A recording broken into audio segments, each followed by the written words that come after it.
e estarmos aqui aprendendo um pouco mais. Hoje a gente tem a participação da professora Atiene, que é uma professora do segmento da área de enfermagem, enfermeira atuante na área. Então, uma profissional que tem bagagem, que tem responsabilidade, competência para compartilhar um pouco dos seus aprendizados com todos os alunos que estão presentes, tá? Pessoal, vou só atualizar aqui o áudio da professora, se dá certo aqui, tá? Descendo. Tá sim, professor. Tá sim, professor. O senhor é seu.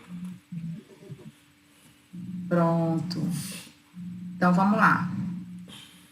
Ele fala só onde é que eu vou admitir as pessoas para eu poder ter esse controle. Será que é bem aqui na minha seta? É aqui? É aqui? Aí embaixo vai aparecer a opção participantes. A senhora clica e ele vai aparecendo para a senhora quem tem para admitir, tá? Tá bom então. Então, ele vai aparecer quando tiver, né? Qualquer coisa, você me dá um alô aí, gente. Que quando eu começo a falar, eu me esqueço aí do resto. Vou embora. Bom, então vamos iniciar, né, a nossa palestra da noite, falando um pouquinho sobre assistência de enfermagem ao paciente grave com Covid-19. É um desafio para mim falar sobre essa temática diante de todos os problemas, de todas as conquistas que a enfermagem busca hoje e diante de todos os problemas que nós temos numa circunstância mundial, né, e trazendo para a nossa realidade em questão estrutural. A gente vê aí nos jornais, né, muitos lugares tendo muita dificuldade no manejo com esse paciente e dificuldades estruturais mesmo, né, de suprimentos. A gente sabe que não é fácil lidar com esse perfil de paciente, principalmente quando a gente está aqui no interior do Maranhão, a gente imagina outros lugares, no interior do Amazonas, no interior do Piauí, o interior lá do Rio Grande do Norte, né? Nós somos um país tão complexo e temos tantas necessidades. E esse desafio, ele chegou para nós quando ninguém estava preparado, né? O mundo não estava preparado para essa doença, mas, apesar disso, nós devemos enfrentar essa guerra com aquilo que a gente tem, né? E não é pelo fato da gente não estar esperando que nós não vamos atender esse paciente, cuidar desse paciente, não. Agora é o momento que todos procuram ainda mais estudar, se atualizar, aprender coisas novas, né, aprender manejos que antes nós não fazíamos e dispor, muitas vezes, com a estrutura que a gente tem, por mais que muitas vezes essa estrutura não seja um padrão, né, de um hospital privado em São Paulo, né, ou no Monte, mas com a estrutura que a gente tem, por mais que muitas vezes pareça simples, mas ainda assim, dando o nosso melhor, prestando uma assistência de excelência. Então, qual o papel da enfermagem diante da pandemia? Se a gente for observar, esse papel, ele possui, como eu posso dizer, muitas especificações, né? Nós temos um papel assistencial, nós temos um papel administrativo. Então, o papel do enfermeiro, ele vai variar muito conforme o local dentro da assistência que esse enfermeiro esteja inserido, né? Esse enfermeiro, ele pode estar inserido numa triagem, ele pode estar inserido lá na atenção básica, ele pode estar inserido lá no ambiente de terapia intensiva, ou ele pode ser aquele da retaguarda, né? Numa guerra, nem todos estão no front, nem todos estão ali com a pistola na mão, né, com a metralhadora na mão, muitos estão na retaguarda. Então, antes da gente dar seguimento, é importante que a gente pense sobre isso. O papel da enfermagem diante dessa pandemia, ela vai variar, esse papel vai variar conforme o lugar onde esse enfermeiro esteja inserido, certo? Só que nessa palestra aqui, a gente vai procurar focar em coisas que são práticas da nossa assistência, ok? Então, a gente sabe que esse vírus, o marco zero dele foi no mercado de Wuhan, na China, né? Existem muitas especulações, né, a respeito da sua origem, mas é válido falar que essa família de vírus, ela já existe desde 1937, né? Então, o primeiro vírus dessa família, ele foi isolado em 1937. E de lá para cá, essa família já vem causando infecções respiratórias em seres humanos.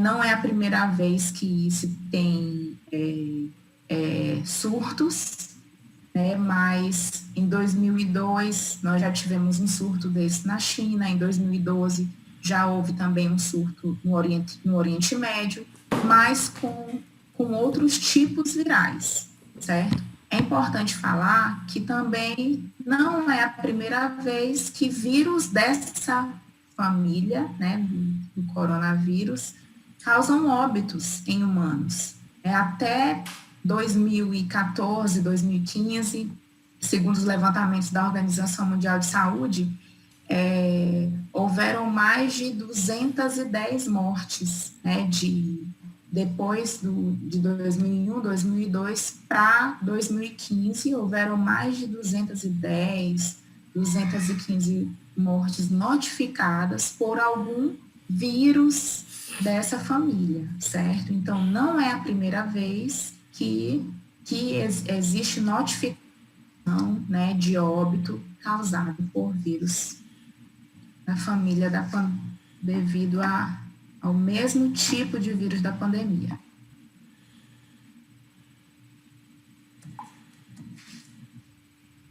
Sinais e sintomas. Então, na Covid-19, nós vamos ter pacientes que eles vão chegar com sinais e sintomas que são classificados como sinais e sintomas leves, moderados e graves, certo?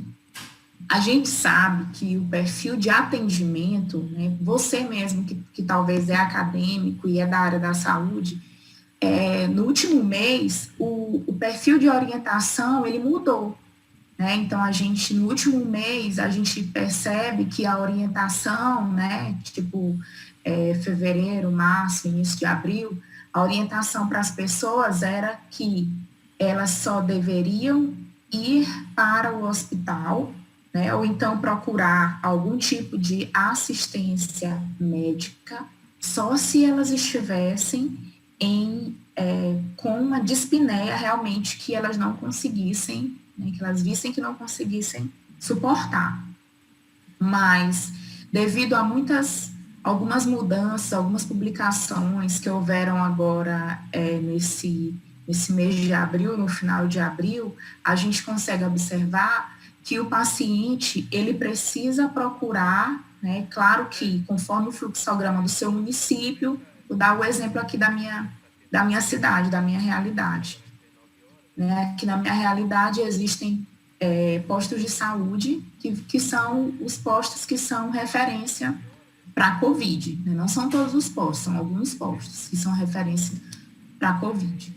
E aí aquele paciente que ele está no início dos sintomas, né, que ele já começou apresentar sintomas leves ou sintomas moderados, ele pode procurar uma dessas unidades para ser avaliado, né, para ser triado pelo enfermeiro, para ser realizada a consulta de enfermagem, para ser realizada a consulta médica, a fim de já receber orientações e prevenir complicações. Né? Isso já tem sido feito, faz parte do nosso plano de enfrentamento desde o início. Eu digo nós porque aqui na minha cidade eu sou coordenadora do núcleo de educação e urgência e a gente participou também dessa construção. E aí, com as mudanças que houveram agora em meados de abril, a gente vê que, 2 pontos, devido a pesquisas que foram feitas em cadáveres, se observa que a Covid-19, ela também proporciona uma doença hematológica, né? Ela é de sintomas respiratórios, é claro que provavelmente nas próximas semanas isso ainda vai se condensar mais, mas se observa que ela também proporciona circunstâncias graves hematológicas, como trombose pulmonar, né? Semana passada mesmo, uma colega com 24 horas de sintoma, ela já apresentou início de infarto pulmonar. São todas as pessoas que vai acontecer isso? Ela tá grave? Tá bem? Tá bem. Por quê? Porque interviu logo. São todos os pacientes que vão acontecer isso? Não, é a exceção. E aquele que ficar com sintomas leves e moderados, ficar em casa e ficar esperando a dispneia, esse paciente, provavelmente, quando ele evoluir para a dispneia, não procurar ajuda, né, se não procurar avaliação com sintomas leves ou com sintomas moderados, provavelmente esse paciente ele já pode estar com comprometimento pulmonar, que é o achado na tomografia, né, em vidro fosco. É claro que não existe um padrão também para a quantidade de dias, né, que o paciente vai apresentar achados em tomografia.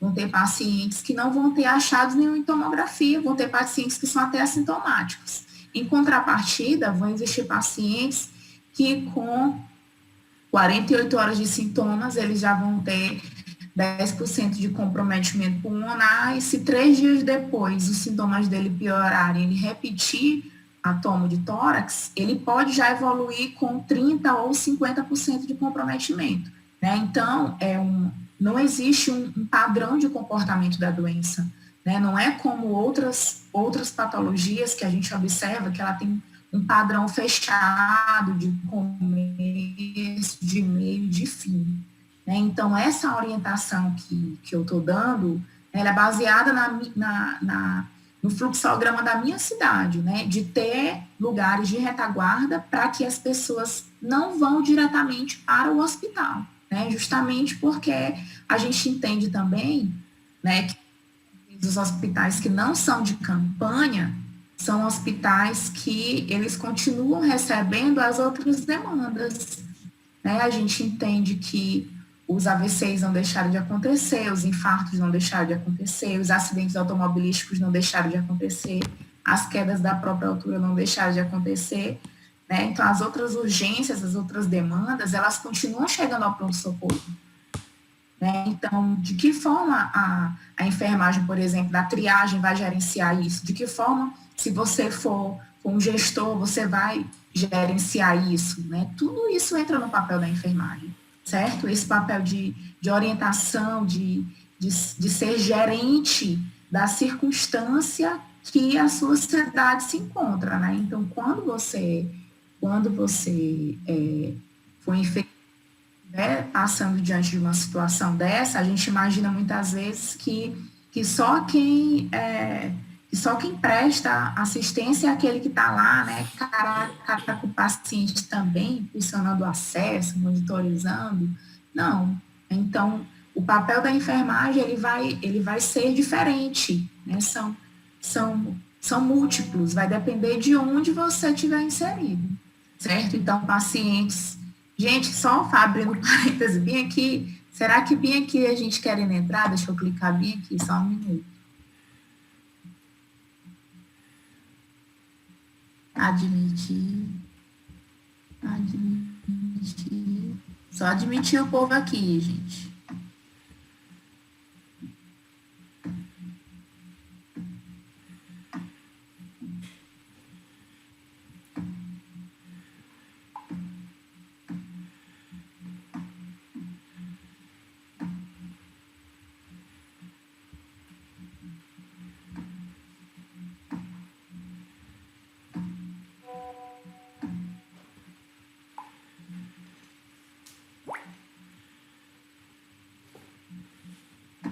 Peraí, que ainda tem mais umas 10 pessoas para a gente admitir aqui. Deixa eu só...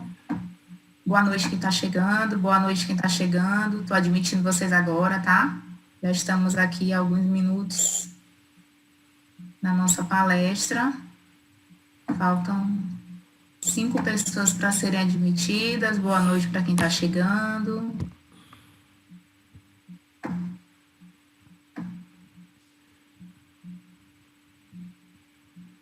Faltam 3 pessoas.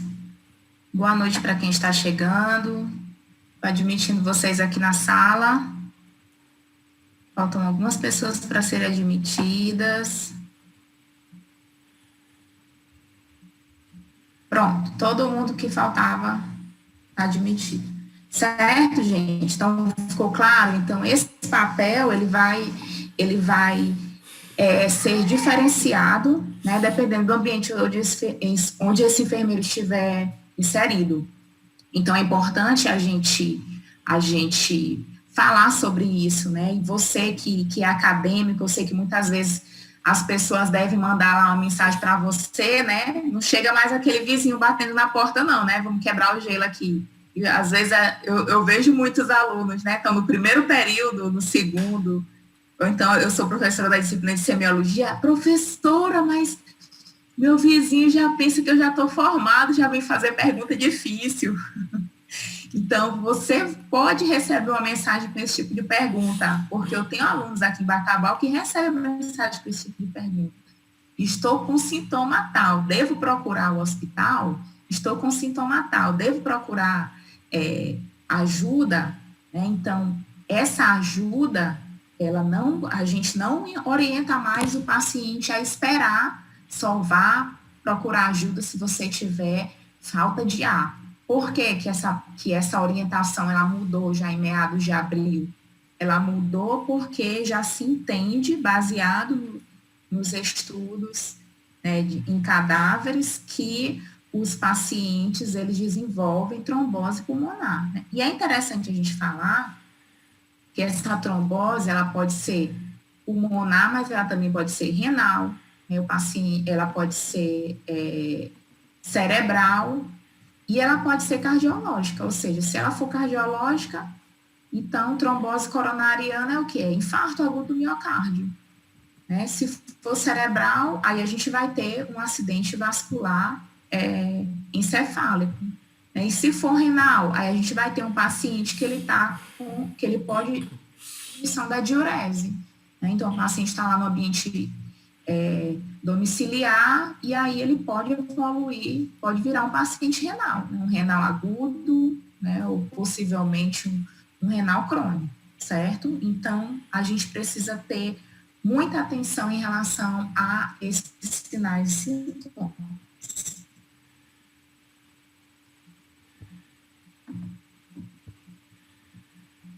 Então, a gente tem o paciente nos sinais e sintomas, leve, moderado, grave, e o paciente crítico, aquele paciente que ele chega no pronto-socorro com franca insuficiência respiratória, necessitando de intubação orotraqueal, com sinais de choque séptico, né, ou disfunção, falência múltipla de órgãos. Então, meus alunos muito já batizados, né, nessa questão dos sinais de choque, e eu bato muito nessa tecla, porque a gente encontra sinais de choque nas mais diversas circunstâncias, né? E aqui, com o paciente com Covid, a gente encontra também choque séptico. E aí, nesse sinal de choque, você vai ter um paciente que ele vai apresentar taquicardia, ele vai apresentar pele fria, sudoreica, pálida, né? A gente sabe por que ele vai apresentar pele pálida, porque a irrigação sanguínea é direcionada para os órgãos vitais, né? E por isso a pele fica pálida. E aí esses sinais, eles não podem ser desprezados de forma alguma. Né? Paciente com Covid que chega no hospital, o que é a franca insuficiência respiratória? É aquele paciente que você pergunta, seu José, como... onde é que você mora? Então, você faz uma pergunta qualquer para ele. Quando começou os seus sintomas? Ele começou Aí não consegue mais falar. Ele até começa, fala o início da frase, mas depois ele não consegue mais, terminar. Eu me deparei semana passada, acho que sexta-feira, com um paciente de franca insuficiência respiratória, inclusive ele foi submetido à intubação traqueal, né, no momento da assistência. E aí, a técnica que estava com a gente, ela quis confirmar a idade dele, né? E aí ele falou que ele já era um senhor de 42 anos, nós sabíamos já, mas a gente sempre faz algum tipo de pergunta ao paciente para verificar o nível de consciência dele. E aí, quando ele respondeu, ele falou 20 anos. Então, era um paciente que estava confuso, né? Então, a confusão mental é um sinal, né, de que o paciente está com uma deficiência de oxigenação cerebral, confusão mental, certo? Então, esse paciente crítico que apresenta franca insuficiência respiratória, que precisa de intubação orotraqueal, é claro que ele vai estar com sinais de falência. Acho que tem alguém com o microfone ligado aí, galera. Nessa assistência de enfermagem, na triagem, importante, eu gosto muito de falar, gente, de assistência em triagem, porque às vezes a gente tem a impressão que, uma falsa impressão, né? Só quem faz assistência é quem está lá dentro da sala vermelha, né? Quem está lá dentro como eu posso dizer, implementando algumas técnicas, né, mais elaboradas. Às vezes a gente pensa isso. Quando, na verdade, o papel da triagem, diante desses pacientes que vão necessitar, diante dessa demanda, é importantíssimo. Inclusive, os manuais do Ministério da Saúde, desde de janeiro, quando foi lançado o primeiro manual, eles implementam algumas condutas que devem ser observadas com muito cuidado pela enfermagem, como ter um paciente adaptado para receber esses pacientes de síndrome gripal. Por que a gente utiliza essa nomenclatura mais ampla, síndrome gripal? Porque nesses meses nós não temos só a Covid circulando, né? Nós temos H1N1, né? Nós temos mais de 5 tipos de vírus que são causadores de gripe, certo? E aí, no momento da triagem, todos esses pacientes que chegam com síndrome gripal, é claro que é mais fácil falar sobre isso, sobre triagem, quando a gente elabora uma norma e rotina de triagem para um hospital de campanha, né? Porque para lá só vai síndrome gripal. Mas e se a realidade, muitas vezes, do enfermeiro for uma realidade como a de muitos, no qual vão atender síndrome gripal no hospital de referência da cidade, mas que atende todas as outras urgências? Então, isso se torna muito mais complexo. Por quê? Porque a Anvisa orienta que esse paciente ele seja encaminhado para uma triagem que seja específica só para a síndrome gripal. Mas a gente sabe que, na prática, nem sempre dá para fazer isso. E aí é onde entra o raciocínio crítico do enfermeiro. Como fazer essa triagem de segura, né? De forma que eu não vá contaminar pacientes, certo? Então, verificar antes mesmo de realizar a ficha do paciente, né? Essa recepção do hospital, como é que ela está estruturada? Ela possui pia, ela possui dispensador de álcool gel, ela possui papel toalha, ela possui lugares adequados, né? Cestos de lixo contaminado, de lixo não contaminado, né? As cadeiras, elas estão dispostas à distância, os pacientes estão sendo orientados, os que têm síndrome gripal, a se colocar numa determinada área, os que não têm síndrome gripal, a se colocar em outra área. Importante a gente falar isso, gente, porque, como eu falei no início da palestra, as outras demandas, elas não deixaram de chegar ao hospital. Certo? Você pode estar atendendo aqui um paciente com síndrome gripal e aí daqui a 10 minutos chegar hackeado, certo? Então, as outras demandas, o mundo não parou por conta da Covid. Deixa eu admitir mais pessoas aqui, vamos lá. Fechando parênteses aqui.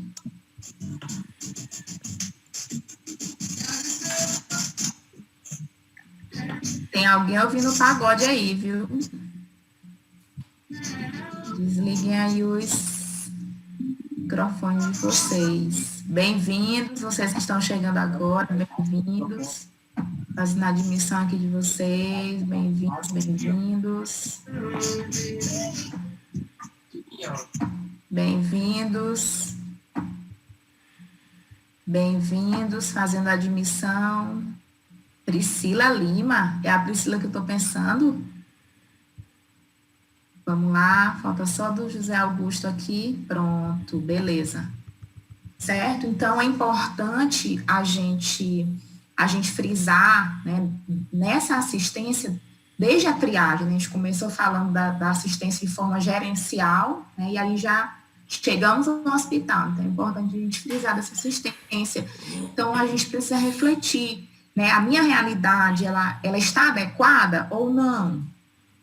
Aí você que é técnico em enfermagem, né, que já está atuando, muitas vezes está nesse enfrentamento, é importante que você se coloque à disposição também, né, lá no seu serviço, que você troque ideias com o enfermeiro da sua unidade a respeito de refletir sobre isso.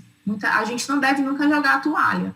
E eu sempre falo isso, a gente deve lutar com as armas que a gente tem. O que a gente não pode é cruzar os braços e falar de assistência, porque a minha unidade não tem isso ou não tem aquilo. Sempre dá para fazer alguma coisa. O que a gente precisa é fazer um levantamento das armas que a gente tem e observar aquilo que é o mais correto, certo? Mas sempre dá para fazer alguma coisa. Vamos lá.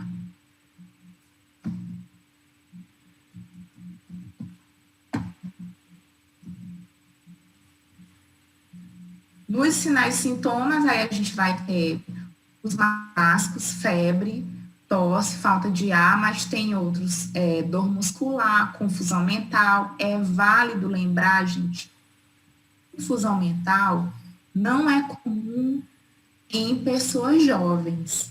Lembra que eu falei do choque séptico? Então, confusão mental, ela já vai ser sintomas de choque séptico. Quem é que faz mais choque séptico? A literatura fala que são os pacientes idosos. Então, é válido lembrar também que esses novos estudos de meados de abril, que eles falam bastante da questão da trombose, né, do infarto cerebral. Então, o paciente, ele pode ser idoso, ele pode estar com sinais da COVID, ou não, né, ou não está com sinais claros, mas de repente ele evolui para um AVC.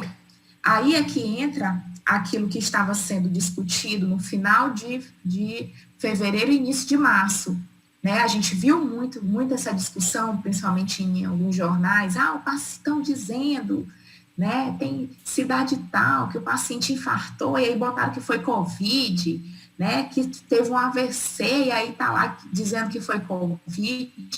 Por que isso é muito polêmico e ainda vai continuar sendo polêmico, até que o caldo engrosse mais? Porque a Covid, ela é capaz de causar tudo isso, né? E aí, como detectar se aquele infarto, o paciente chegou no hospital, infartou, testou positivo para a Covid, quantos dias de sintomas? Muitas vezes ele nem sabia que estava, só descobriu porque ele infartou. Será que ele infartou por conta da Covid, ou será que ele já tinha doença coronariana e não tinha sido detectado, certo? Não tinha diagnóstico de doença coronariana.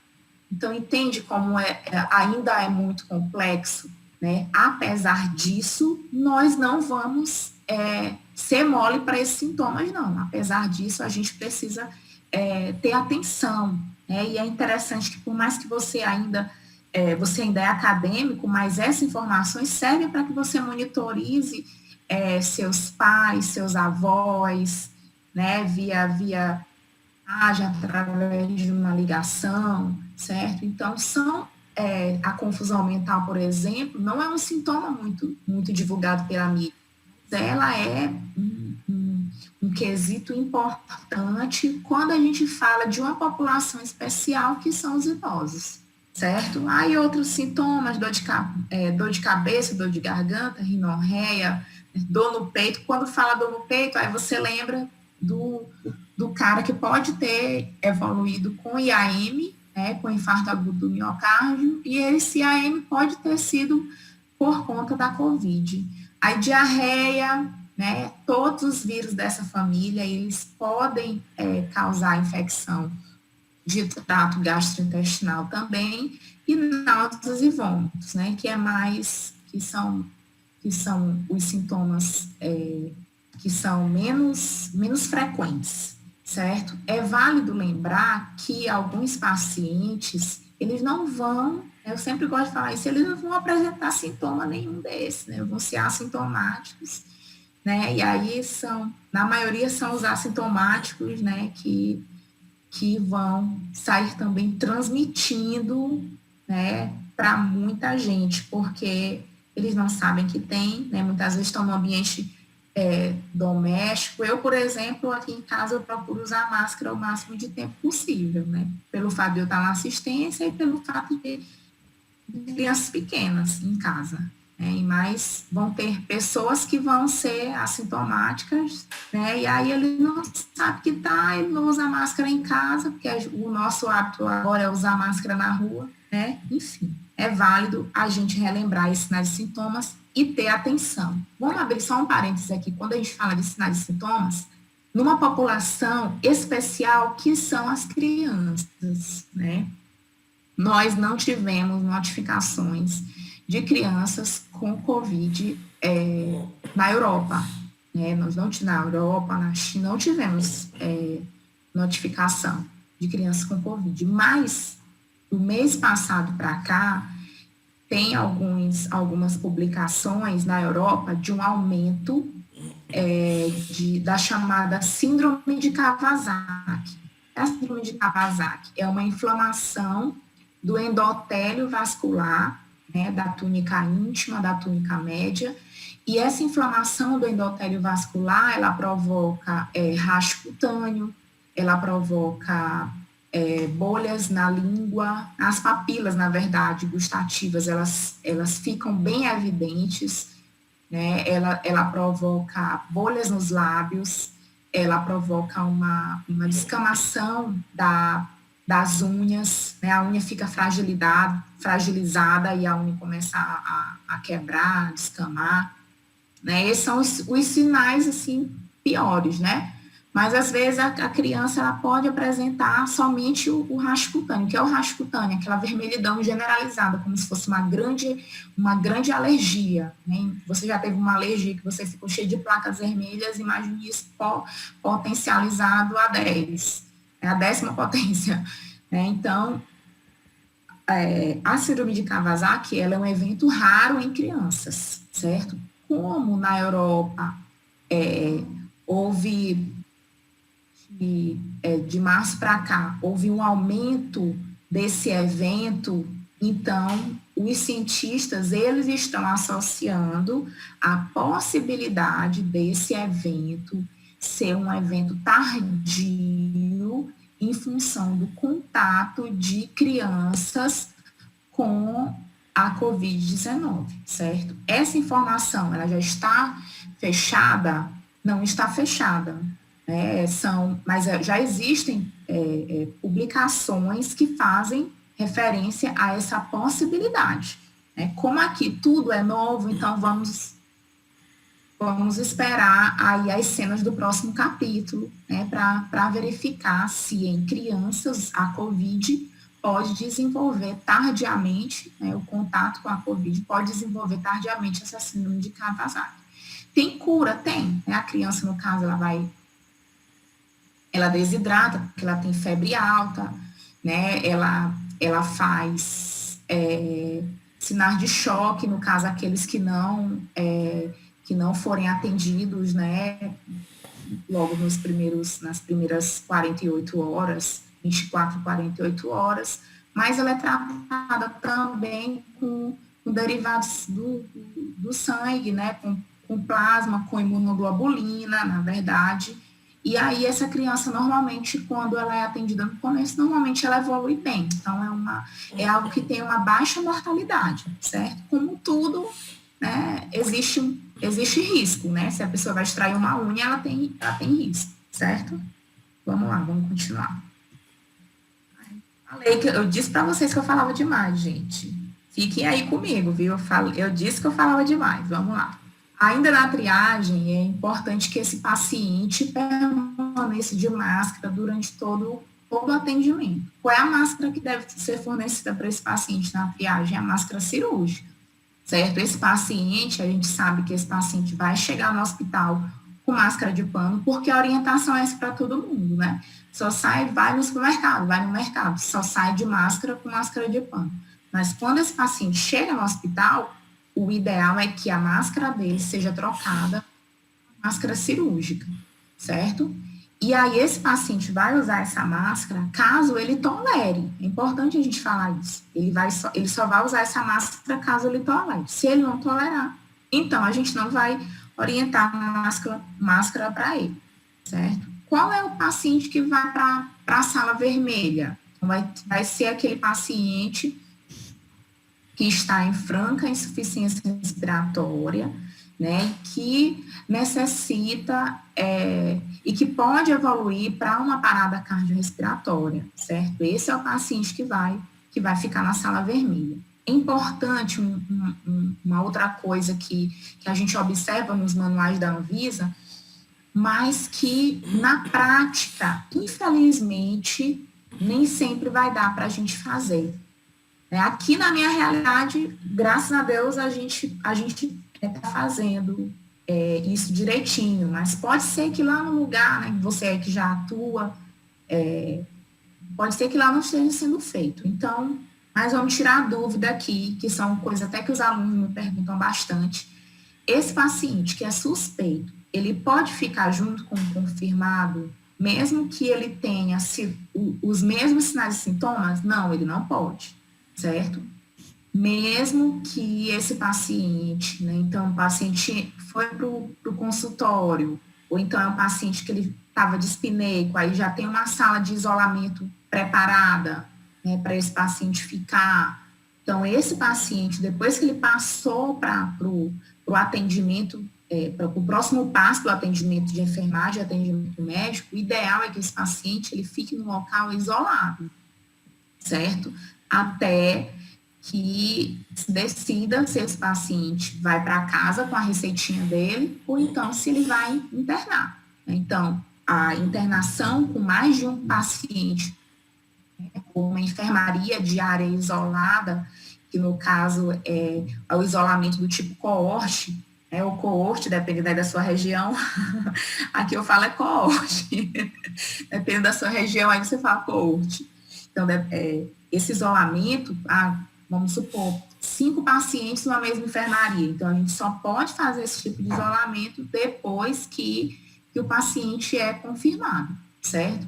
E um paciente que, então vamos imaginar aqui o cenário de guerra mesmo, né? Um paciente que está em ventilação mecânica e o outro que não está em ventilação mecânica. Posso colocar junto no mesmo espaço físico?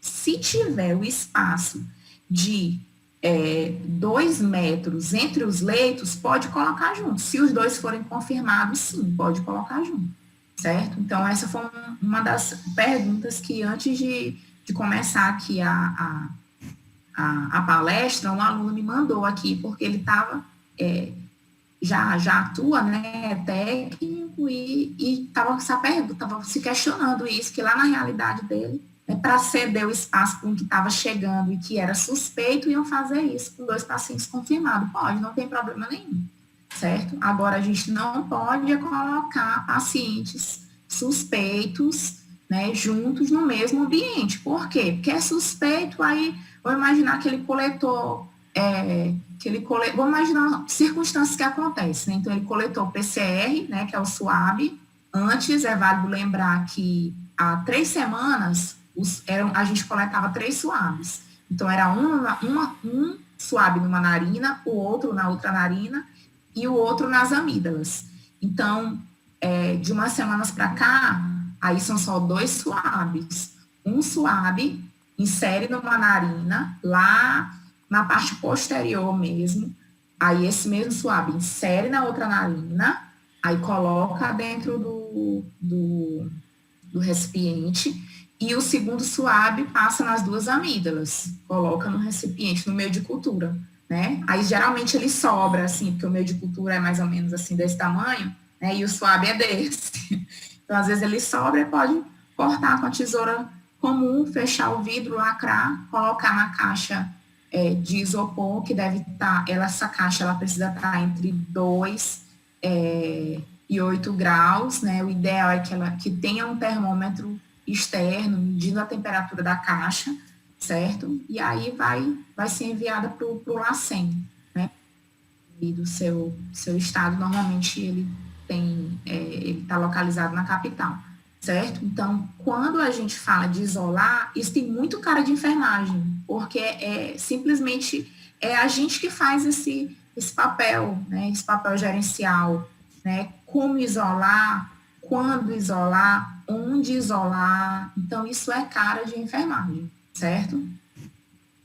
E depois que a gente fala sobre isolamento, é importante a enfermagem, que é a paramentação, que é incrível como a gente ainda tem que dar conta da nossa e tem que dar conta dos outros, de todos, da paramentação de todos os outros. A gente tem que ser fiscal, a gente tem que vigiar uns aos outros. Eu sempre falo isso, né?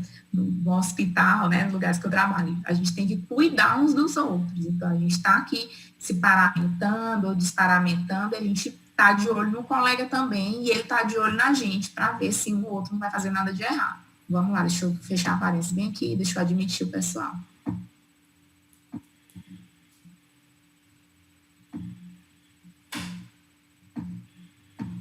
Bem-vindo, gente.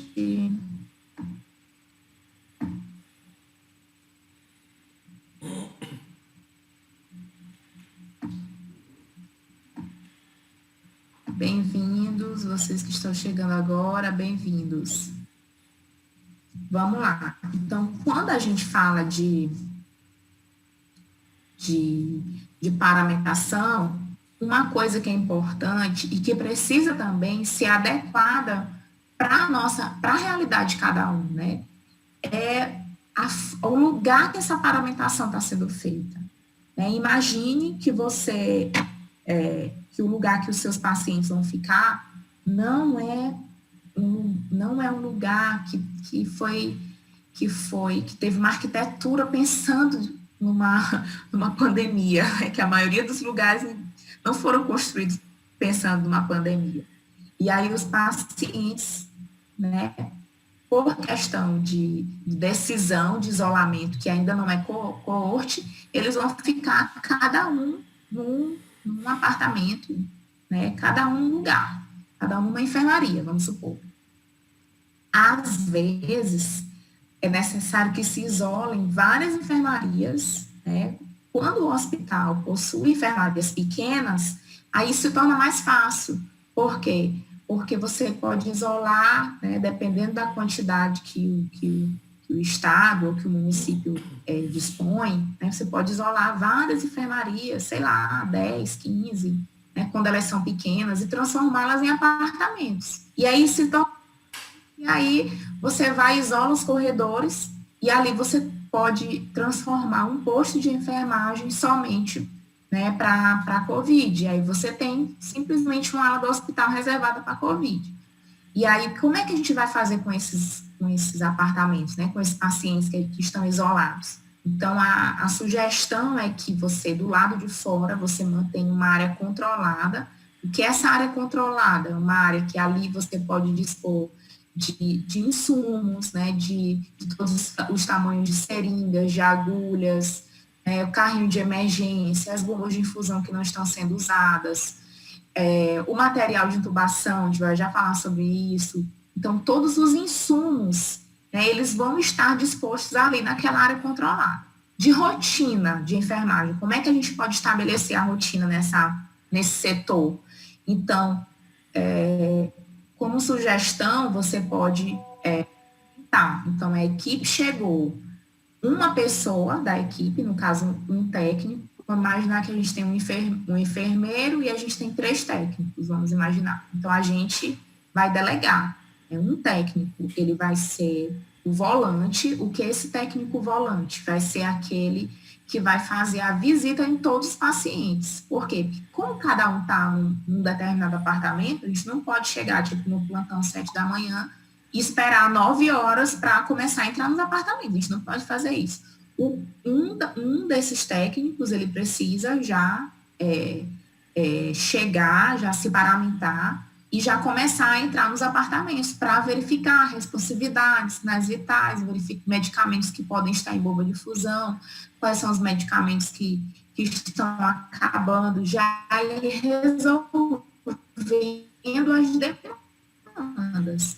E um outro técnico, ele preparando os medicamentos, vai ser o apoio. Para quê? Para que a gente não tenha várias pessoas entrando e saindo dos apartamentos, né, dos isolamentos, certo? Então, essa é uma ótima estratégia para que o enfermeiro consiga fazer a divisão de tarefas durante o seu plantão e a assistência possa fluir de uma forma mais segura e mais ordenada. Certo? E essa estratégia você pode implementar em qualquer tipo de infecto-contagioso que você trabalhar. É a mesma estratégia quando se trabalha com doenças infecto-contagiosas. Né? Para mim, essa rotina não foi novidade, porque eu trabalhei em hospital de campanha na época do H1N1. Na época eu era recém-formada. Na época eu tinha 3 meses de formada. E tem gente da Pitágoras, né, da unidade lá de Belém. E eu trabalhei em Belém, lá no pronto-socorro da 14, viu? Oh, maravilha! O pessoal de Belém aqui em peso, professora.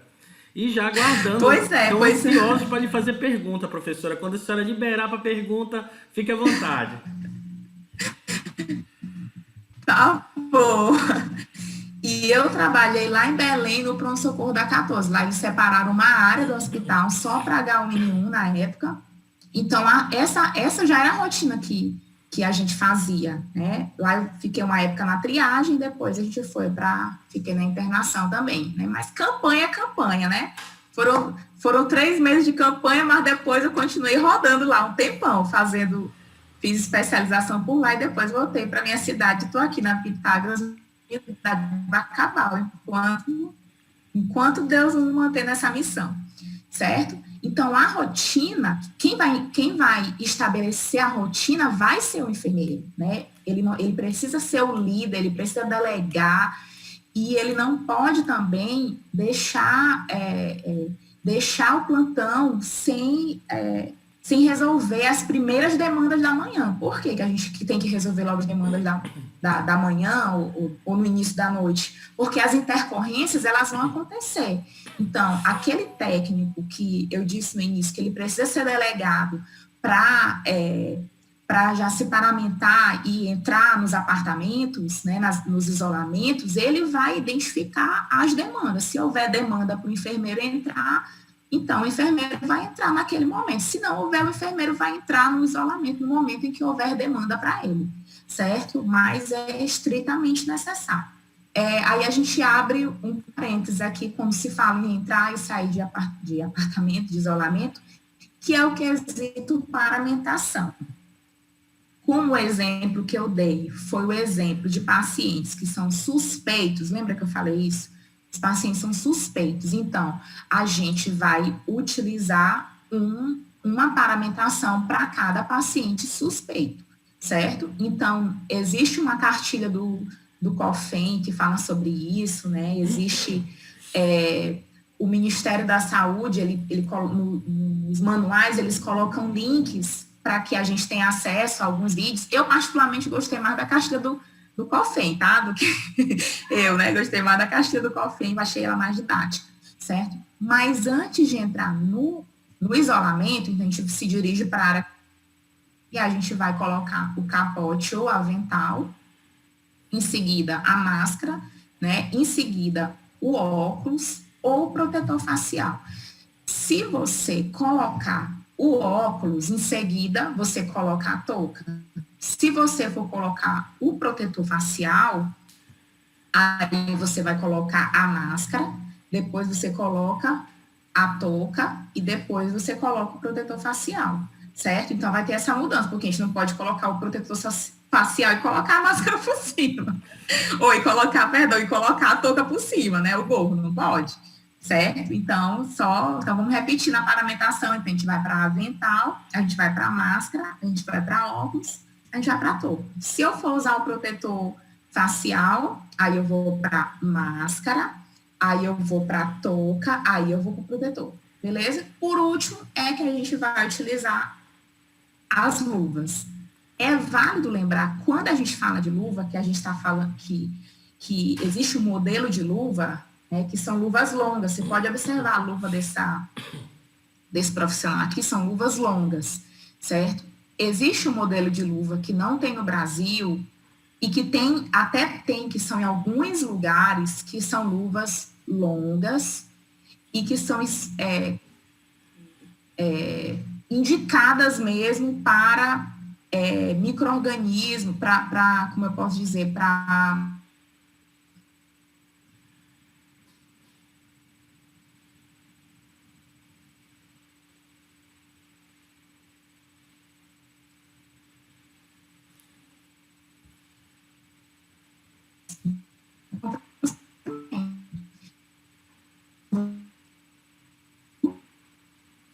dos profissionais fazem, eles vedam, né? O avental ele precisa ter elástico aqui na barra, e aí você coloca a luva de procedimento e você pode estar vedando com fita microporosa ou com micropore, certo? Caso essa luva ela fique descendo né, no seu braço, né? Então você pode estar realizando isso.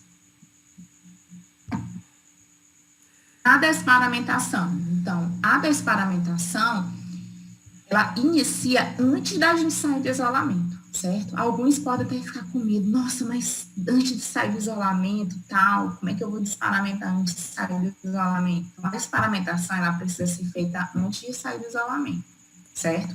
Se você tiver uma área que realmente a área toda isolou, aí não tem mais sentido você fazer essa desparamentação dentro do isolamento, né? Não vai ter mais sentido. Isso vai variar muito conforme a estrutura que você dispõe. A gente já tem uma área aqui que a área toda está isolada. É um corredor todo isolado, só para COVID. Aí, tudo bem, todos são confirmados. Aí não faz mais sentido e nem vai existir mais essa troca de avental, porque se todos são confirmados, então eu posso usar um avental para todos, né? Então, o que eu vou utilizar de insumo, como eu vou utilizar, se eu vou desparamentar dentro ou fora do isolamento, isso vai depender muito do perfil dos meus pacientes, certo? Mas vamos dar o exemplo aqui, que é o exemplo da desparamentação com início ainda dentro do isolamento. Então, a gente tem luvas e avental são retiradas dentro do isolamento, lembrando que a gente vai, na desparamentação, cada passo, tudo que a gente fizer, a gente vai estar higienizando a nossa mão, certo? É importante a gente lembrar, para esse passo a passo, eu retirei da cartilha do COFEM, certo? Mas, gente, se a gente pegar 10 manuais de 10 hospitais diferentes, você vai observar que uma coisa ou outra, ele pode ensinar diferente. E, assim, as empresas, os hospitais, eles são livres para isso. Mas eu vi que hospital tal, eles usam 2 luvas, certo? A Anvisa não orienta 2 luvas, mas hospital tal, ele usa 2 luvas. Então, ele colocou lá no POP, ele descreveu, teve um coordenador de enfermagem, um clínico que assinou, então eles estão relacionados, certo? Então, quando a gente fala de paramentação e desparamentação, é importante a gente falar que cada literatura, cada POP é o procedimento operacional padrão. Então, cada hospital, ele precisa elaborar o seu POP. Então, cada literatura que você pegar, né, um POP de hospitais diferentes, pode ser que tu encontre uma coisa ou outra, certo? Qual é o certo? É aquilo que for mais adequado para a minha realidade e que a minha equipe não vai se contaminar, certo? Esse que é o certo. Se eu uso uma luva, eu particularmente acho que quanto mais EPI se coloca, é mais risco de contaminação. Eu sou adepta dessa corrente. Mas você vai olhar alguns POPs de alguns hospitais adotando 2 luvas. Vamos lá, então. Então, retirar luvas, higienizar as mãos, retirar o avental, higienizar as mãos após retirada. Claro que a gente vai descartar o lixo contaminado. Sair do isolamento e, em seguida, higienizar as mãos novamente. Retirar o gorro ou a touca, higienizar as mãos após a retirada. Retirar o óculos ou protetor facial, higienizar as mãos após a retirada. Retirar a máscara de proteção respiratória e higienizar as mãos. Vamos abrir só um parênteses. Quando a gente fala de máscara, por quê? Existe um manual da Sociedade Brasileira de Infectologia e esse manual, ele orienta algo que a Anvisa condena, né, que é a utilização da máscara cirúrgica por cima da máscara N95. Então, não é só a Sociedade Brasileira que orienta isso, né, de infectologia, de pneumologia. Existem também algumas sociedades internacionais que eles defendem, né, essa utilização da máscara cirúrgica por cima da N95 e a utilização da N95 por 15 dias, certo? Sendo que você pode utilizar álcool a 70, né, só umedecido ali na gaze, para higienizar a sua máscara N95, de forma que eu sair do isolamento, eu vou desprezar somente a minha máscara cirúrgica e vou conservar a minha N95. Por que as sociedades defendem muito isso? Porque elas entendem que o ato também, por mais que a gente esteja fora do isolamento e a gente esteja numa área controlada, mas eu posso ter, não se sabe, né, se tem dispersação de aerossol ou não ali naquela área de corredor, naquela área que está do lado de fora do isolamento. Então, pode existir contaminação respiratória? Pode ou não pode? Naquele momento que o profissional está lá do lado de fora do isolamento se descontaminando, né? Então, existem algumas correntes que entendem que também é mais seguro para o profissional manter a sua máscara N95 no rosto, né? E descartar só a máscara cirúrgica, certo? Vamos lá, deixa eu admitir o povo aqui que chegou. Professora, tudo bom? Oi, tudo bom, querido? Olha, nós estamos ansiosos para fazer pergunta, porque nosso tempo também é bem corrido, né? E assim, a senhora fala de uma maneira, assim, de uma propriedade que nós ficamos assim encantados. Eu aqui lhe ouviria a noite inteira, francamente.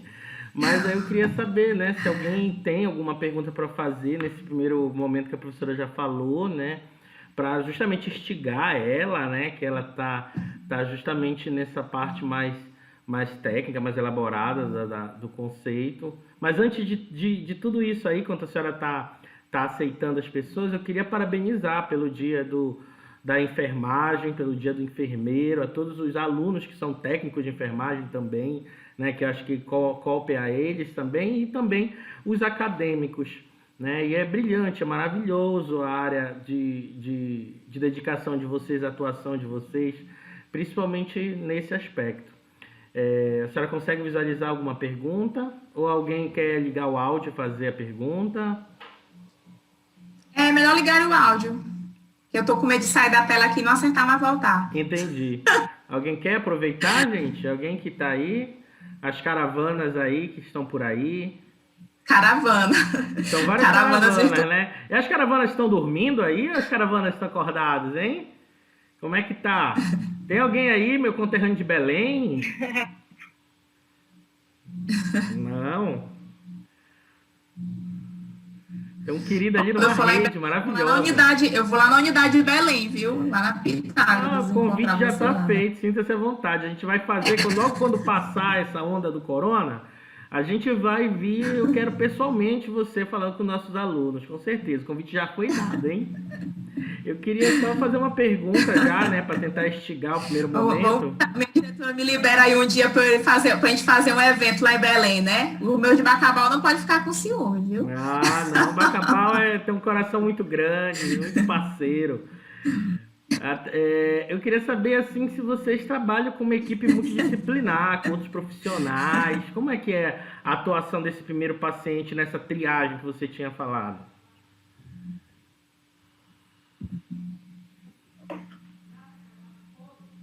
Falhou um pouco tua ligação, como é? Eu perguntava sobre a Sim. equipe multidisciplinar que vocês atuam nesse momento, nesse primeiro atendimento de triagem. Ela é composta por quais profissionais? Na verdade, assim, a triagem em si, ela é uma competência privativa do enfermeiro. Triagem de paciente, uma competência privativa do enfermeiro, né, segundo a portaria 2048/02. Então, a gente tem algumas portarias que aumentam as urgências e emergências no Brasil, e lá ela coloca a triagem como uma competência do enfermeiro, né, da equipe. No caso, quem faz triagem no hospital é enfermeiro e técnico.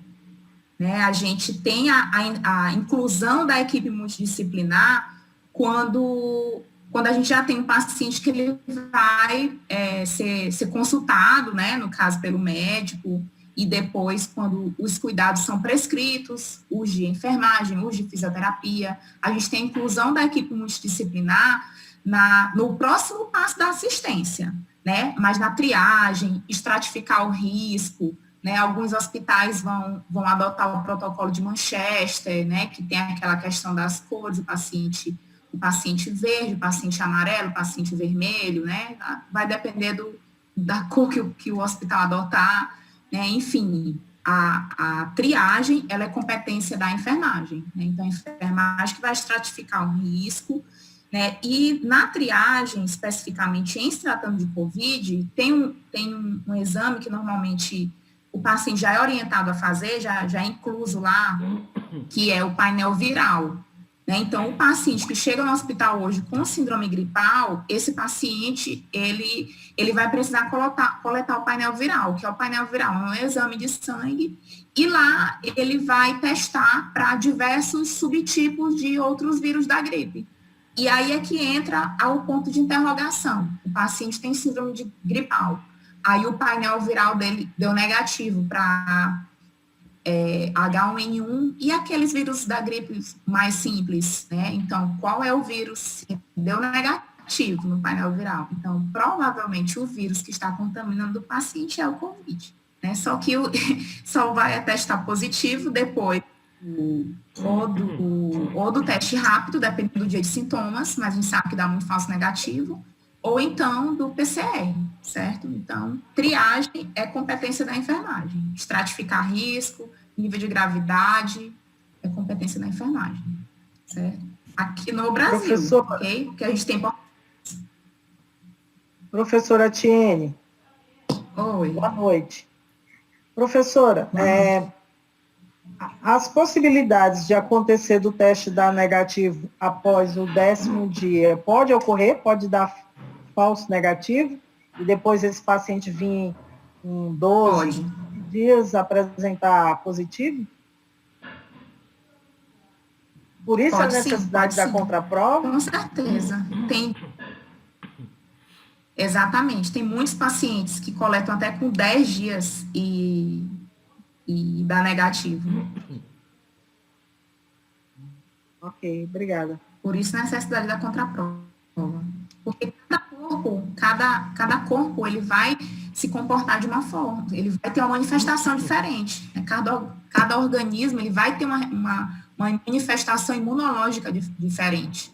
Né? Então, o aparecimento do IgM, que é o anticorpo que vai aparecer, né, na fase ativa da infecção, o aparecimento do IgM, ele pode variar de organismo para organismo, certo? Muitas vezes o IgM, ele só vai aparecer lá com 12, 13 dias. Então, já tem pacientes que já aparecem IgM com 9 dias, certo? Então, assim, infelizmente, não segue um padrão, né? O aparecimento do IgM não segue um padrão.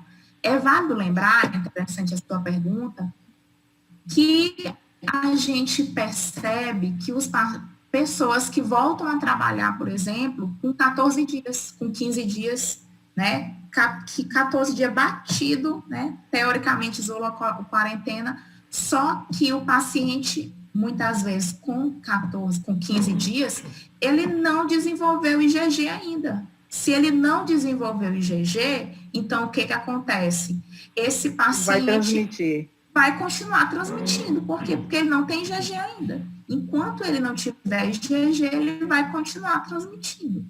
Certo? Então, aí é que mora o perigo, né? Porque tem muita gente que acha que com 15 dias já pode retornar ao convívio da família e também às atividades laborais. Aí, na realidade, ele está sendo um vetor da doença, né? Com certeza. O ideal é que as pessoas só retornassem. Na verdade, eu não tem teste rápido. Vamos imaginar, não tem teste rápido, não tem teste na minha cidade, ou então eu não tenho condições de fazer o teste na rede privada. E aí eu já estou com mais de 21 dias, que é o período mais certo. Então, 20, 21 dias, 3 dias sem sintomas, aí beleza, pode se considerar que já tem IgG, certo? Então, é algo tardio, não é algo precoce. É preciso que a pessoa esteja pelo menos 72 horas sem sintomas, sem tossir, né, sem sentir nenhum tipo de desconforto. É claro que às vezes ela pode sentir o tórax dolorido, porque ela tossiu tanto que afetou a musculatura, entendeu? Então, muitas vezes, quando a gente fala de tórax, de dor torácica, a gente precisa saber essa diferenciação, né? Quem nunca teve uma gripe forte que tossiu muito, né? Claro que Covid não é uma gripezinha. Porém, vai causar bem, né? A longo prazo, a pessoa tem aquela dor muscular, né? Então, esse não vai ser o padrão para 72 horas sem sintomas, porque essa dor muscular, tem pessoas que ficam mais de um mês sentindo essa dor muscular, né? Porque ele tossiu muito, né? E provavelmente pode ter alguma lesãozinha local ali muscular. Ok? Beleza? Ok, obrigada, professor. Terminando, viu? Vamos ficar aqui até meia-noite, não, brincadeira. Mas tem que abrir a semana com chave de ouro, né? Não para o pessoal sentir vontade de, né? Sentir mais motivado, né? Eita, amanhã eu não puxo. Mesmo. Né, não? É sim, professor. Tô terminando. Ainda bem que a gente não está ao vivo, senão eu tinha tomado o microfone da minha mão. Graças a Deus. Então, aqui a gente tem um fluxograma que é da AMIB, certo? Que é da Associação de Medicina de Urgência. E deixa eu ver se eu consigo mudar para cá. Vamos discutir aqui a parte de cima do fluxograma e depois a gente vai descendo. Então, esse fluxograma, ele vai indicar sinais de franca insuficiência respiratória, né? Quando o paciente precisa de intubação orotraqueal. Então, a gente tem um paciente que ele satura menor que 94% em ar ambiente, certo? Então, uma pessoa que ela satura menor que 94% em ar ambiente, mas que ela tem sinais de esforço ventilatório, que ela tem uma gasometria arterial alterada, né? Não se preocupa não, viu? Moisés, né? Eu não vou entrar na gasometria, não. Então, ela tem um conjunto de fatores que vão indicar que ela necessita de tubo, certo? Mas essa pessoa, ela vai ser ventilar, a gente vai ofertar O2 para ela com o quê? A gente vai ofertar O2 para ela ou com catéter nasal. A gente vai ofertar O2 para ela ou com catéter nasal. A gente sabe que esse umidificador a gente não coloca água, né? A gente não coloca água nele já tem muito tempo. E nada. me dar uma oferta de O2 em até 5 ou 6 litros por minuto. E aí, por que a gente não umidifica mais esse ar? Porque já se sabe, né, que essa região, né, a face interna da nossa narina, ela mesma umidifica esse ar. A gente não vai umidificar esse ar que nunca não umidifica, mas tem uns 5 anos, então não é agora que a gente vai umidificar, não, tá bom? Se o paciente necessitar de alto fluxo, aí a gente vai ofertar mais em bolsa com reservatório. Então, a gente não vai utilizar máscara de Venturi, certo? Que é aquela que tem os pininhos coloridos. Então, a gente vai usar o nasal até 5 litros, e se ele necessitar de 8 litros, 10, aí a gente vai utilizar a bolsa com reservatório. Trabalho no hospital que não tem bolsa com reservatório. E agora? Aí você vai ofertar via cateter nasal, certo? Ventilar ou não ventilar? Tô terminando, Moisés. Ventilar ou não ventilar? Eu ouvi de uma colega um dia desse aí, por aí. Mas tem gente pedindo para entrar, professora. Ai, tá bom. Vai, Moisés, pode fazer as perguntas aí, Moisés. Admitir o povo aqui, que eu não posso deixar o povo sem entrar. É verdade. Boa noite, gente. Ainda bem que a gente não está ao vivo, senão já tinham tomado meu microfone. Já tinham cortado meu microfone. Estamos ao vivo. Ao vivo assim, eu aí em Belém, entendeu? Eu aí... Em carne e osso. Eu aí, assim, em carne e osso, exatamente. Assim, um do lado do outro. Vamos lá. Então, essa oferta de O2, gente, a gente sabe que a gente não vai ventilar o paciente. Por que a gente não vai ventilar o paciente? Apertar o BVM. Porque se a gente apertar o BVM, a gente vai transformar as partículas, né, que são gotículas, em aerossóis, em partículas menores ainda. E aí o risco de contaminação da equipe vai ser maior, certo? Da equipe, do ambiente. Então, quanto mais a gente diminuir, né, a formação de aerossóis, melhor para todo mundo. Então, a oferta de oxigênio, ela pode ser através do BVM. É importante a gente falar que não é pelo fato, isso eu quero que vocês prestem muita atenção, gente. Não é pelo fato da gente não ventilar com o BVM, não tem nada a ver com não usar o BVM. Eu posso usar o BVM, você vai colocar o BVM, vai ajustar o fluxo lá, os 6 litros por minuto do paciente. O que você não vai fazer é apertar o BVM, né? Porque eu já vi colega perguntar, mas então a gente não vai pré-oxigenar o paciente antes da intubação? Vai, cara, porque se tu não pré-oxigenar, aquele paciente vai fazer uma hipóxia muito severa. Será que, qual a sequela que aquele paciente vai ter? Quando a intubação no paciente COVID, né, o suspeito, é algo programado, não é como o paciente vítima de trauma, de TCE, que tu chegou lá, ele já está irresponsivo, né? Não é assim, não, é algo programado. É algo que a gente chega do lado do paciente, olha, Dona Maria, você vai dormir um pouquinho, você está cansado, o paciente ele levanta só o olho assim, mas ele está ali, ele está dando conta de tudo. Eu tenho certeza que na mente daquele paciente é assim, como eu quero que isso dê certo, como eu quero que isso passe logo. Vai dar certo, daqui uns dias eu vou acordar e vai dar certo. Então, é algo controlado. Então, é algo que a equipe teve tempo para fazer o seu checklist, né, para se organizar. Não é pelo fato que a gente não vai ventilar que a gente vai esquecer o BVM, não. Vai ter BVM, sim. Só que a gente não vai ventilar, mas a máscara vai ficar lá, o O2 vai ser liberado para o paciente e a gente vai ofertar O2. A gente não vai ventilar. Beleza? Beleza.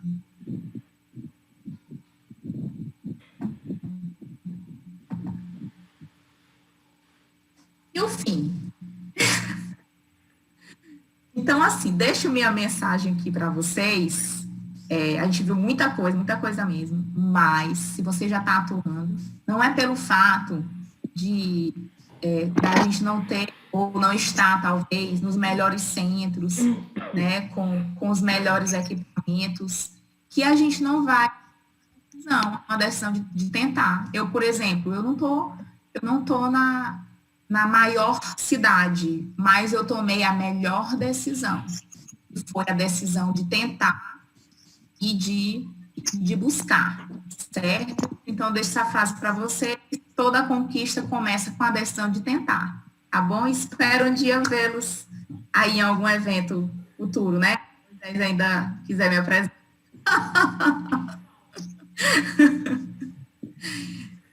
Maravilha, professora. Eu que agradeço, assim, ter compartilhado do seu conhecimento, da sua paixão, né, de acreditar. Eu acho que esse é um período de resiliência, é um período que mais do que nunca nós temos que nos reinventar como profissionais e, com certeza, estar apaixonado pelo que faz é o que faz grande diferença. Eu fico morrendo de preocupação, não sou da área da saúde, mas fico morrendo de preocupação com os profissionais. Você falou de vários equipamentos, de vários protocolos, né, que se utiliza para a proteção desses profissionais. E eu queria fazer assim, a última pergunta, né? Se alguém quiser fazer alguma pergunta também, aproveite esse enganche, que a gente já está finalizando. Mas sobre... Hoje nós temos os equipamentos mínimos para a atuação desse profissional tão relevante que é o enfermeiro nesse período?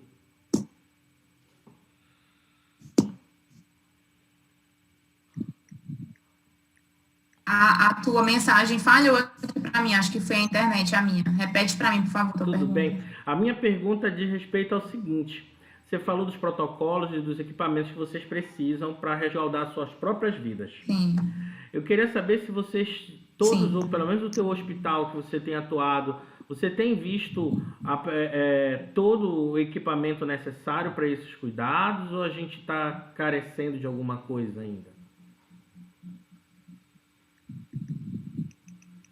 Sim, a mensagem falhou, mas acho que eu entendi, né? Se a gente tem os materiais, né, tem se resguardado direitinho em relação a isso, né? Assim, na minha vivência, né, até hoje, a gente tem, graças a Deus, todos os EPIs, né?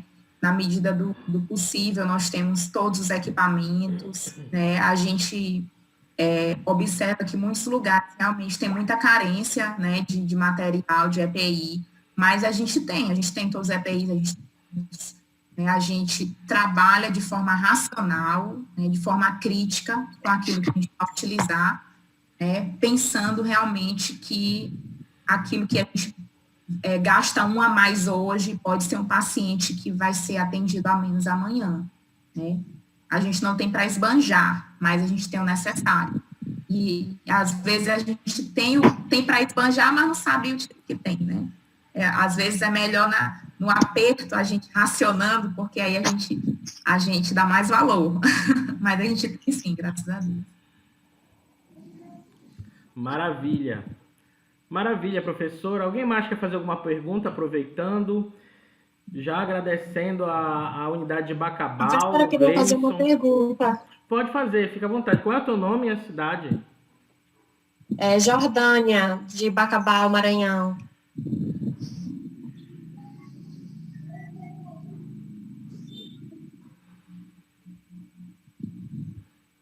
Tá me ouvindo, professora?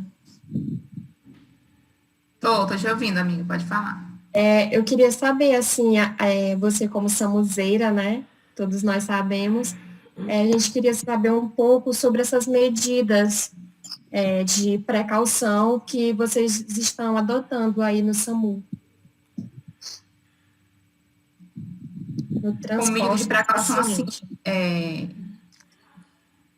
no transporte, né? Então, com medida de precaução, na verdade, em relação à Covid, é algo que a gente já fazia, né? Quando a gente transporta o paciente que tem TB, paciente que tem meningite, que ele tem via de, no caso, meningite, o protocolo, a gente bota o protocolo de precaução por gotícula, né? Precaução por aerossol. Então, a gente já tem algumas rotinas de fazer o transporte com abertas, com ar-condicionado desligado, né, de retirar o máximo de insumos, né, de fazer o transporte do paciente com máscara, né? Então, essas já são as rotinas que a gente implementou para a COVID, que já são rotinas que a gente já utilizava para outras doenças transmissíveis, né? E essas são as rotinas que a gente utiliza. No caso, a viatura, ela é higienizada com água sanitária, né, com hipoclorito, que é o que a gente utiliza também para outros organismos transmissíveis. A rotina basicamente é essa, né, dos cuidados, né, assim, com o ambiente. É viatura com janela aberta, ar-condicionado desligado, máscara no paciente, claro, a equipe toda paramentada, né, e no término do transporte, a higienização precisa ser com hipoclorito. É válido lembrar que o interior do Maranhão, ou o interior em geral, né, a gente muitas vezes tem alguns hospitais de referência que são longe. Aqui na minha cidade a gente ainda não transportou a longa distância paciente com Covid, mas a gente já transportou, tipo, daqui para a capital, 6 horas de estrada com uma estrada muito ruim, por exemplo, um paciente com TB, um paciente com meningite, né, e assim, são situações extremamente adversas, né, mas que a gente procura vencer. Professora, boa noite. Boa noite. Com relação à transmissão, quando eu não apresento nenhum sintoma, eu posso estar transmitindo sendo assintomática, assim, com questão da carga viral no organismo? Pode sim, pode sim. Pode transmitir sim. Porque a gente sabe, inclusive, que uma dessas das ações, né, de alguns lugares, de alguns países, são fazer testes em massa, né, justamente para descobrir como é que a doença vai se comportar. Justamente por isso, porque vão ter pessoas que não vão transmitir, ou que não vão ser sintomáticas, mas que podem transmitir. Inclusive, a Organização Mundial de Saúde, nas últimas semanas, ela orienta que os países que puderem, eles devem fazer testes em massa, né? O Brasil, infelizmente, não tem nem para os infectados. É verdade. A condição aqui no interior é bem mais complicada, né, com relação a testes rápidos. Professora. Sim. No caso, a pessoa que Só diga o seu febre, nome e a cidade, que a gente está sabendo quem está fazendo a pergunta. Laís de Bacabal. Obrigado. Agora é Francisca de Bacabal. Assim, professora, uma pessoa que apresenta febre, dor de cabeça, dor de garganta e dor no corpo. No caso, para fazer o exame, esses sintomas têm que persistir por quantos dias, mais ou menos? O tipo para apresentar um dia, já pode fazer o exame? Como é? Repete aí, querida, falhou para mim. A pessoa que tem febre, dor de cabeça, dor de garganta e dor no corpo. Por um dia isso. Sim. Já pode fazer o exame ou tem que esperar mais ou menos quantos dias para poder fazer? Ou só se os sintomas persistirem, né? Se for PCR, ele precisa colher lá pelo 4º ao 8º dia, entendeu? E se for teste rápido, a partir de 10 dias. No caso, se esses sintomas for só acontecer no dia e logo desaparecer, não precisa fazer exame.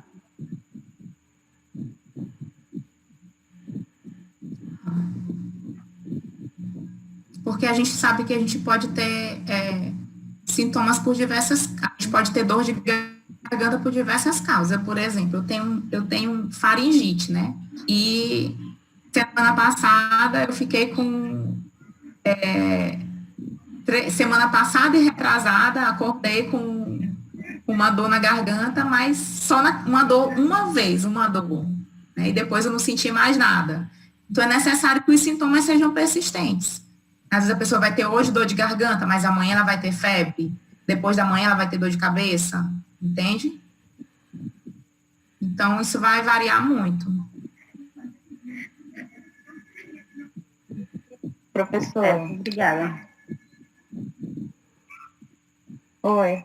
Diz o seu Pode nome falar, e cidade. Raimunda de Santana.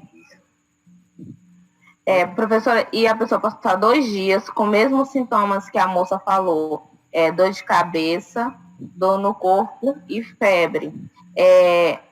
E a tomografia pode fazer com 3 dias de sintomas?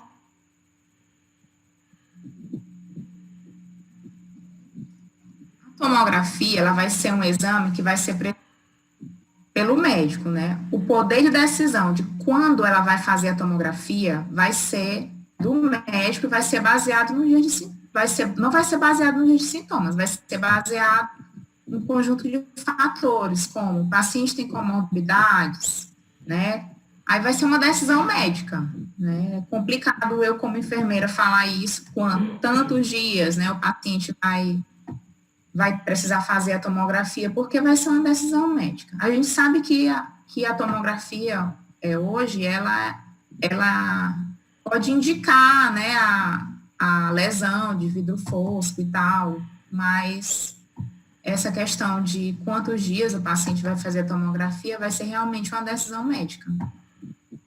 Tá, porque eu fui marcar uma consulta aqui numa clínica particular.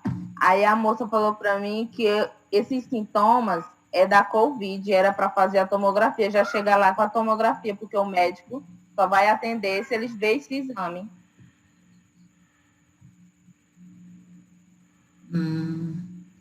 Acho estranho, mas... Professora, ele quer ganhar dinheiro. É uma decisão médica, realmente. Pode ter algum equívoco aí, né? Alguém mais quer fazer uma pergunta? Alguém mais? Eu estou bastante satisfeito. A professora realmente ela veio para fazer acontecer, que ela disse que era para abrir com chave de ouro a nossa semana da enfermagem. E realmente é o que ela fez. Abriu com chave de ouro essa semana. Eu quero agradecer Bacabal, que é a unidade de Bacabal, o nome do Gleidson, coordenador de lá, que fez o convite da professora. Quero agradecer por esses sábios momentos, esse momento de compartilhar, que realmente somou bastante para a minha vida e deve ter somado para a vida de todos que estão ouvindo. Quero pedir para todos nos acompanharem amanhã. Amanhã também temos um momento como esse, né? Continuando a semana. Nós estaremos falando sobre biosseguranças no ambiente hospitalar, com a professora Scarlett Coelho, né? Ela vem de Rio Branco, no Acre. Ela vem compartilhar conosco e eu queria convidar todos a participarem também amanhã nesse mesmo bate-horário. Nossa, alguém ligou a TV aí, nesse mesmo bate-canal. Queria agradecer a todos que estiveram até nesse momento de troca, de construção, né, de aprendizado, né? E eu queria agradecer sinceramente a professora por toda essa disponibilidade, essa questão da sensibilidade dela aprofundar em cada detalhe, né? Professora, parabéns, excelente explanação, adorei. Tomei nota de algumas coisas aqui, mas alguns termos são muito técnicos, aí eu fiquei meio por fora mesmo, mas aí a gente vai aprendendo com o caminho. Obrigado, professora, obrigado a todos. E quero desejar uma boa noite a todos, cuidem-se. As recomendações que a professora já falou aí, né, sobre a questão do isolamento, dos cuidados necessários, né? E eu queria ver todos vocês amanhã. Queria saber quem é que vai estar comigo amanhã. Quem vai estar amanhã por aqui conosco? Diga o áudio aí, gente, acorda. Eu! A professora também deu convite. Geral. Legal, geral. Do Pará, professor. Tem alguém do Pará? Galera do Acre. Quem tá aí? Deixa eu ver. Acre, Bacabal. Quem mais tá aí? Um abraço pro Acre. Do Acre. Muito bem, maravilha. Todos. Belém. Parabéns, professora. Belém, para o Acre. Manaus, né? Também tá, Manaus. Manaus, estamos aqui, estamos Olha, com maravilha. Tá certo. Um abraço para Manaus. Professora, se você quiser dar mais Obrigada, alguma professora. recomendação, alguma saudação final para esse momento, fique à vontade. É com você, professora. Fique à vontade. Eu falho aqui, não ouvi mais nada. A sua saudação final, professora. Desejo uma boa noite a todos os participantes. Nós queremos lhe ouvir para desejar para você uma boa noite. Boa noite. Boa noite. Boa noite. Boa noite, obrigada. Só ouviu boa Boa noite. Valeu, professor. Boa noite, até amanhã.